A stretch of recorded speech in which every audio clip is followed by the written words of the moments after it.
오늘 이 저녁에 우리들에게 주시는 하나님의 말씀은 요한복음 14장 16절에서 17절까지의 말씀입니다. 요한복음 14장 16절에서 17절까지의 말씀 우리 함께 봉독하시겠습니다. 내가 아버지께 구하겠으니 그가 또 다른 보혜사를 너희에게 주사 영원토록 너희와 함께 있게 하리니 그는 진리의 영이라.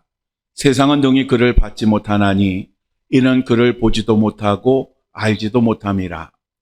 그러나 너희는 그를 아나니 그는 너희와 함께 거하시며 또 너희 속에 계시겠습니다. 아멘. 오늘은 요한복음 14장 16절 17절까지의 말씀을 가지고 보혜사 성령이라는 제목으로 함께 말씀을 나누겠습니다. 요즘은 이혼이 보편화되고 있습니다. 이로 인해서 많은 사람들이 힘겨워하고 있고 또 이혼으로 인한 가정 해체로 인해서 자녀들마저 불안한 삶을 살아가고 있습니다. 왜 부부가 이혼을 하게 될까요? 사실 결혼할 때만 해도 그냥 모든 것이 좋았고 함께만 있는다면 아무것도 먹지 않아도 배부를 것 같았고 그렇게 좋았는데 왜 이혼을 하게 되었을까요? 한마디로 말하면 당신이 그럴 줄 몰랐다라고 하는 것입니다. 즉 상대방이 그럴 줄 알았다면 아예 결혼을 하지 않았을 텐데 그럴 줄 몰랐기 때문에 결혼을 했고 그럴 줄 몰랐기 때문에 이혼을 하게 되었다라고 하는 그런 말입니다. 우리가 성령과 영원토록 함께 하려면 성령을 바로 알아야 합니다. 성령을 제대로 알지 못하면 불행해집니다. 성령을 제대로 알지 못하면 오해와 실망이 가득하게 됩니다. 그리고 예수님과 이혼을 하게 됩니다. 성령과 함께하지 않는 신앙생활이라고 하는 것은 있을 수가 없습니다. 그렇기 때문에 성령은 중요한 것입니다. 우리가 성령을 알면 성령은 좋은 분이라고 하는 것을 깨닫게 됩니다. 또 성령을 알면 알수록 그 성령을 따르고 싶게 됩니다. 또 알면 알수록 성령은 행복하게 해주시는 분이라고 하는 것을 알게 됩니다. 또 알면 알수록 성령을 더욱 의지하게 됩니다.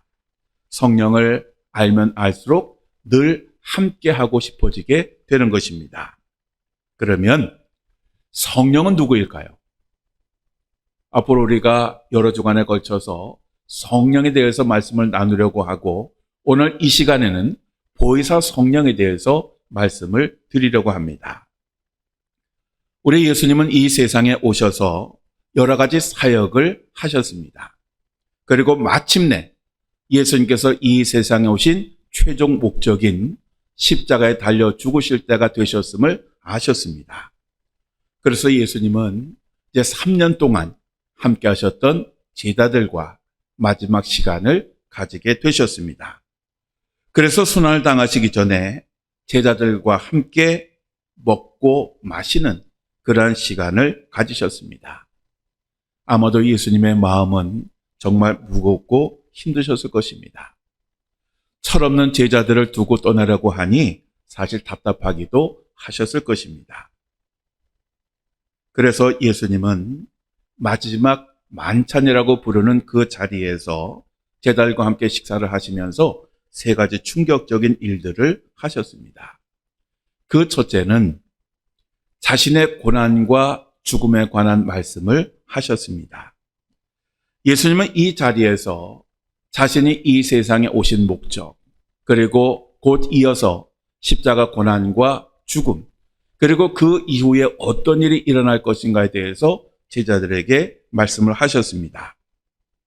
어떻게 보면 이 자리에서 예수님의 말씀은 마지막 유언과도 같은 그러한 말씀이셨습니다. 아마도 이러한 예수님의 말씀을 듣는 제자들의 마음도 참 슬펐을 것입니다. 그리고 두렵기도 했고 아주 절망스러웠을 것입니다. 특별히 제자들은 모든 것을 포기하고 예수님을 3년 동안 섬기며 따랐던 그런 사람들입니다. 그런데 오직 예수님만 바로 보고 살았는데 그 예수님이 자신들을 떠나겠다고 하니 그 얼마나 마음이 낙심되었겠습니까? 두 번째로 세족식 사건입니다. 예수님은 제자들과의 만찬 자리에서 갑자기 일어나시더니 허리에 수건을 두르시고 물을 떠다가 제자들의 발을 씻기기 시작하셨습니다. 하늘과도 같은 스승이 자신들의 가장 더러운 발을 닦으시기 시작하셨던 것입니다. 이 사건은 제자들에게 굉장히 큰 충격이었을 것입니다. 당시로서는 상상도 할 수 없는 그러한 일이었습니다. 왜냐하면 발을 닦는 것은 종들이 하는 일입니다. 그런데 예수님이 제자들의 그 더러운 발을 직접 닦으셨던 것입니다. 그러니 제자들이 얼마나 놀라웠겠습니까?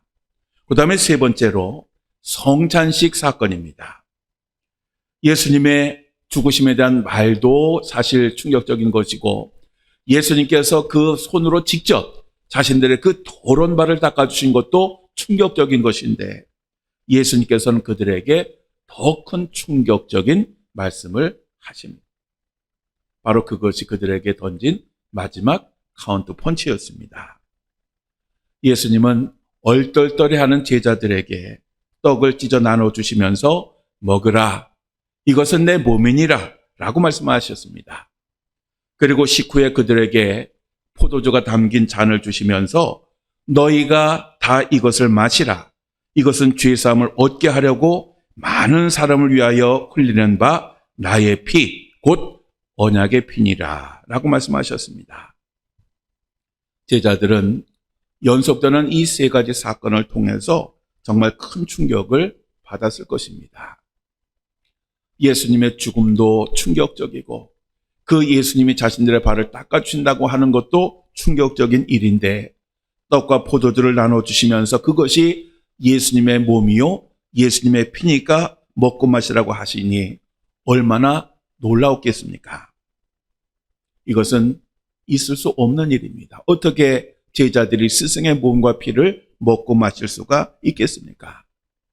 정말 상상도 할 수 없고 말도 할 수 없는 그러한 일이었습니다. 그런데 예수님은 그날 정말 진지하셨습니다. 농담이 전혀 아니었습니다.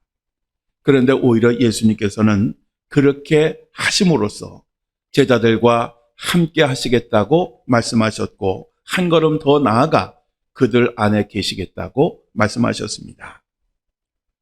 오래전에 SBS 방송국에서 파리의 연인이라고 하는 드라마를 방영한 적이 있습니다.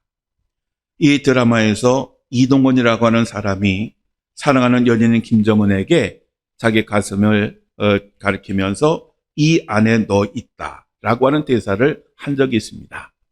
그래서 한때 이것 때문에 연인들이 서로 사랑을 이야기할 때 이 안에 너 있다라고 그렇게 이야기를 하곤 했습니다. 그런데 예수님께서는 2000년 전에 이미 이러한 말씀을 하셨습니다. 오늘 우리가 읽은 본문 17절에 보면 그는 너희와 함께 거하시며 또 너희 속에 계시겠음이라 라고 예수님께서 성령에 대해서 말씀을 하고 있습니다. 더불어 요한복음 14장 20절에 이렇게 말씀하셨습니다. 우리 함께 읽겠습니다. 그날에는 내가 아버지 안에 너희가 내 안에 내가 너희 안에 있는 것을 너희가 알리라. 내가 아버지 안에 너희가 내 안에 내가 너희 안에 있는 것이라고 예수님께서 말씀하셨습니다. 나의 안에 있을 정도라고 하면 이거는 보통 관계가 아닙니다. 그냥 눈만 보아도 무엇을 의미하고 무엇을 생각하는지 알 수 있을 그런 단계입니다. 성령이 우리 안에 오시면 바로 하나님과 우리가 이러한 관계를 이루게 된다라고 하는 것입니다. 그러니 얼마나 대단한 관계이겠습니까? 이것은 왜 성령이 우리에게 오셔야 하는지, 왜 우리 안에 계셔야 하는지를 잘 설명해 주시는 그러한 말씀입니다. 요한복음 16장 7절에 예수님께서 이렇게 말씀하셨습니다. 우리 함께 읽겠습니다. 그러나 내가 너에게 실상을 말하노니 내가 떠나가는 것이 너에게 유익이라. 내가 가지 아니하면 보혜사가 너희에게로 오시지 아니할 것이요 가면 내가 그를 너희에게로 보내리니. 아멘. 왜 예수님이 이러한 말씀을 하셨을까요?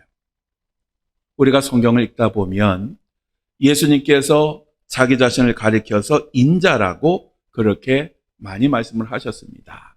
즉 예수님은 인성을 가지신 분이라 이러한 그 뜻으로 말씀을 하신 것입니다. 우리 예수님은 우리와 똑같은 인간이 되셨습니다. 그래서 예수님도 살기 위해서 무엇인가 음식을 드셔야 했고 마셔야 했고 갈증도 느끼셔야 했고 그리고 똑같이 우리들처럼 밤에 주무셔야 했고 그리고 죽음도 맞이해야 했습니다. 우리와 똑같은 존재가 되셨기 때문에 우리들의 모든 처지와 형편을 잘 아셨습니다. 그렇지만 한계도 가지셨습니다. 그 한계가 무엇입니까? 육신을 가진 모습으로는 영원히 함께할 수 없다는 것입니다. 즉 우리 인간은 한번 태어나면 반드시 죽게 되어 있습니다.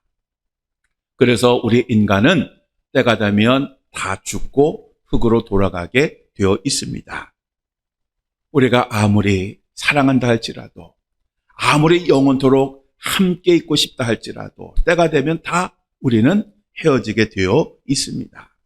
그래서 육신을 가진 예수님은 우리와 영원히 함께 하실 수가 없었습니다. 그래서 예수님께서는 성령의 모습으로 우리들에게 오시기 위하여 우리를 떠나셔야 했습니다. 그래서 예수님은 우리를 떠나시면서 다른 보혜사를 보내주시겠다라고 그렇게 말씀을 하셨습니다. 여러분, 보혜사라고 하는 말이 무슨 뜻입니까? 헬라어로 보혜사라고 하는 말은 파라클레토스라고 하는 그런 말인데 이 파라클레토스라고 하는 말은 도움을 베풀기 위해 곁으로 부름을 받은 자라고 하는 그런 뜻입니다. 그래서 이 헬라 시대에는 변호사나 법률 자문가를 가리켜서 파라클레토스라고 그렇게 이야기를 했습니다. 성경에 보면 이 파라클레토스를 위로자, 중보자, 돕는 자, 상담자, 그리고 탄원자라고 하는 그러한 의미로 사용하였습니다. 그러면 이러한 모든 단어를 한마디로 표현하면 무엇일까요? 그리고 우리와 늘 함께 계시고 돕는 자가 되시고 중재자가 되시고 위로자가 되신다라고 하는 그분은 도대체 누구일까요? 바로 그분이 성령이시고 바로 그분이 예수님이십니다. 즉 보혜사 성령은 우리들과 영원히 함께 하시고 우리 안에 계시는 예수님이라고 하는 것입니다. 바로 우리들은 바로 이것을 정확히 알아야 됩니다. 추상적인 성령 그런 것이 아니라 내 안에 영원히 함께 하시는 예수님이라고 하는 사실을 우리들은 늘 기억을 해야 합니다. 예수님이 제자들과 최후의 만찬을 함께 하시면서 나를 먹으라 라고 말씀하신 이유가 바로 여기에 있습니다. 즉 예수님이 우리와 하나 되십니다. 즉 우리가 예수님을 먹고 예수님을 마신다라고 하는 말은 우리가 예수님과 하나됨을 의미하는 것입니다. 요한복음 14장 18절에 내가 너희를 고아와 같이 버려두지 아니하고 너희에게로 오리라 라고 말씀하셨습니다. 우리들에게 오신다 라고 하는 말이 바로 성령의 모습으로 오신다라고 하는 그런 말입니다. 우리 예수님은 우리와 똑같은 육신을 입으셨기 때문에 우리 육신이 얼마나 약한가 하는 것을 너무너무 잘 아시는 분이십니다. 우리들의 고통, 우리들의 아픔, 우리들의 슬픔, 우리들의 갈등, 바로 이러한 모든 것들을 예수님은 직접 체험을 통해서 아셨습니다. 그렇기 때문에 우리가 예수님께 호소를 할 때 그래 나도 알아 그렇게 말씀하실 수 있는 그러한 분이십니다. 바로 이러한 예수님이 우리를 도우시기 위해서 보혜사 성령의 모습으로 우리들에게 오신 것입니다. 철저한 유대인이었던 사도 바울은 예수님과 비슷한 시기에 살았습니다. 그렇지만 이 사도 바울은 예수님을 한 번도 만난 적이 없습니다. 바울은 예수님을 만나기 전에는 예수님을 이단의 교주로 여겼고, 그래서 예수님을 따르는 사람들을 쫓아다니면서 박해하고 괴롭혔습니다. 바울은 예수님을 믿는 성도들을 박해하는 것, 즉 기독교를 없애는 것이 하나님께 충성하는 것이라고 하는 착각 속에 살았습니다. 그래서 열심을 다해서 그 일을 감당을 했습니다. 그런데 한 번은 이 바울이 예수님을 믿는 사람들이 다메섹에 있다는 이야기를 듣고 그 다메섹에 가서 그리스도인들을 끌고 오기 위해서 다메섹으로 가던 길에 예수님을 만나게 됩니다. 그 예수님은 바울에게 빛의 모습으로 나타나셨고 음성을 들려주셨습니다. 이러한 만남은 바울의 삶의 터닝 포인트가 되었습니다. 즉 예수님을 증오하던 사람이 예수님을 사랑하는 사람이 되었고, 예수님을 박해하던 사람이 예수님을 위해서 박해를 받는 사람이 되었고, 또 그리스도교를 이 세상에서 완전히 없애려고 했던 그 사람이 오히려 그 그리스도를 증거하는 그러한 삶을 살게 되었습니다. 빛 가운데 임하신 그 예수님을 만난 직후에 이 사도 바울은 아무것도 볼 수가 없었습니다. 그래서 사람들의 손에 이끌려서 다메섹으로 갔습니다. 사흘 동안 보지도 못하고 먹지도 못하고 마시지도 못했습니다. 오직 기도밖에 하는 것이 없었습니다. 이때 예수님께서 아나니아라고 하는 사람을 부르셔서 그에게 보내셨습니다.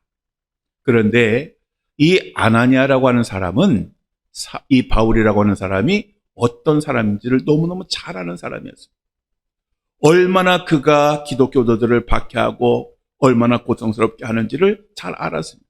그래서 예수님께서 이 아나니아에게 이 바울에게 가서 안수를 하라고 말씀하셨을 때에 예수님에게 그가 얼마나 기독교인들에게 해악을 끼쳤는지를 말씀을 드렸습니다. 그럼에도 불구하고 예수님은 이 아나니아를 바울에게 보내셨습니다. 그러자 이 아나니아는 바울에게 가서 예수님의 말씀처럼 안수를 하면서 이렇게 얘기를 했습니다. 형제 사울아, 주 곧 내가 오는 길에서 나타나시던 예수께서 나를 보내어 너로 다시 보게 하시고 성령으로 충만하게 하신다. 바로 이렇게 아나니아가 이야기한 순간에 성령이 바울에게 들어갔고 바울의 눈이 밝아졌고 이방인을 위한 사도로서의 삶을 시작하게 되었습니다. 즉 성령이 이 바울에게 들어감으로써 바울은 예수님과 하나 되게 되었고 예수님과 동행하는 그러한 삶을 살게 되었습니다. 성령은 늘 이 사도 바울을 도우셨습니다. 바로 이것이 보혜사 성령입니다. 늘 함께 하시고 늘 도와주시는 분, 바로 이분이 보혜사 성령이십니다. 우리 예수님은 우리들과 영원히 함께 하시고 우리를 도와주시고 우리를 인도하시고 우리를 죄악에서 승리하게 하십니다. 그리고 우리로 하여금 우리에게 주어진 그 사역을 끝까지 감당할 수 있도록 우리들에게 능력을 부어주십니다. 바로 이렇게 하시기 위해서 예수님은 하나님 곁으로 가셨고 보혜사 성령의 모습으로 우리에게 오셨고 우리 안에 오셨습니다.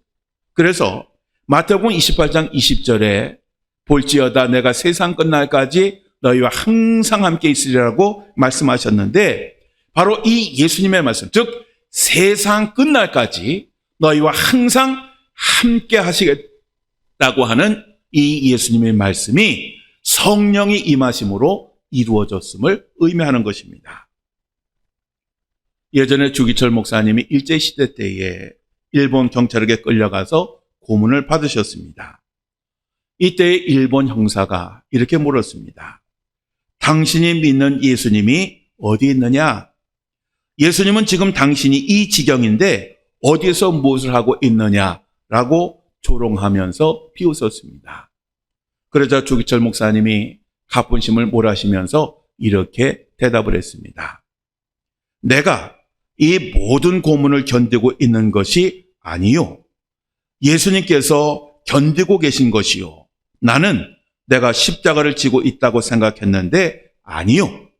예수님의 십자가가 나를 지고 있는 것이요. 라고 말을 했습니다. 그런 후에 마지막으로 한마디를 덧붙였습니다. 예수님은 당신도 사랑하십니다. 주기철 목사님이 7년간의 모진 박해와 고문을 견디실 수 있었던 것은 바로 자기 자신의 힘과 능력과 의지가 아니라 그 안에 계신 성령께서 그렇게 해 주셨기 때문에 가능한 것이었습니다. 사랑하는 성도 여러분, 이 땅에 오신 예수님은 우리들에게 유익이 되시기 위하여 우리 곁을 떠나셨습니다. 그리고 보혜사 성령을 우리들에게 보내주심으로써 우리 안에 영원히 함께 하시고 동행하시게 되셨습니다. 그리고 세상 끝날까지 우리와 함께 하시고 우리를 도와주십니다. 오늘 여러분들도 이 성령을 다 받으셨죠? 잘 모르시겠나요? 그러면 다음 주에 이어서 계속해서 말씀드리겠습니다.